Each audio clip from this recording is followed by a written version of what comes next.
ಇವತ್ತು ಎಲ್ಲ ಜಿಲ್ಲಾಧಿಕಾರಿಗಳ ಬಳಿ ಸುಮಾರು 700ಕ್ಕೂ ಹೆಚ್ಚು ಕೋಟಿ ರೂಪಾಯಿಗಳು ಅವರ ಅಕೌಂಟ್ನಲ್ಲಿ ಇದೆ.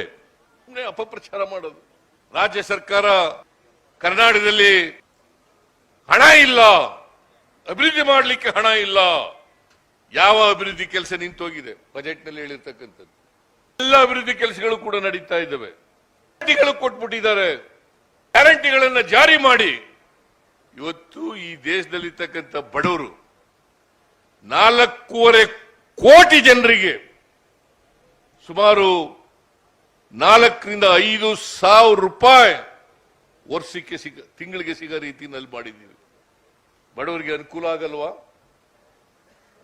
ಇವರು ಬಿಜೆಪಿಯವರಿಗೆ, ಜೆಡಿಎಸ್ನವರಿಗೆ ತಾಕತ್ತಿದ್ರೆ ಬಡವರ ವಿರುದ್ಧವಾಗಿ ಹೇಳಿಕೆಯನ್ನು ಕೊಡ್ಲಿ ನೋಡೋಣ. ಇವರಿಗೆ ದಮ್ಮಿಲ್ಲ. ನಿಲ್ಲಿಸಿ ಅಂತ ಹೇಳಿ ನೋಡೋಣ. ನೇರವಾಗಿ ಹೇಳಿ ಬಡವರ ವಿರೋಧ ಆಗ್ತಾರೆ ಅಂತೇಳಿ ಭಯ. ನೇರವಾಗಿ ಹೇಳಲ್ಲ. ಗ್ಯಾರಂಟಿ ಯೋಜನೆಗಳಿಗೆ ಖರ್ಚು ಮಾಡ್ತಾ ಇದ್ದಾರೆ, ಗ್ಯಾರಂಟಿ ಯೋಜನೆಗಳಿಗೆ ಖರ್ಚು ಮಾಡ್ತಾ ಇದ್ದಾರೆ ದುಡ್ಡು. ಇವರ ಹತ್ರ ಅಭಿವೃದ್ಧಿಗೆ ಹಣ ಇಲ್ಲ. ಈ ವರ್ಷದ ಬಜೆಟ್ 3,71,000 ಕೋಟಿ ರೂಪಾಯಿ.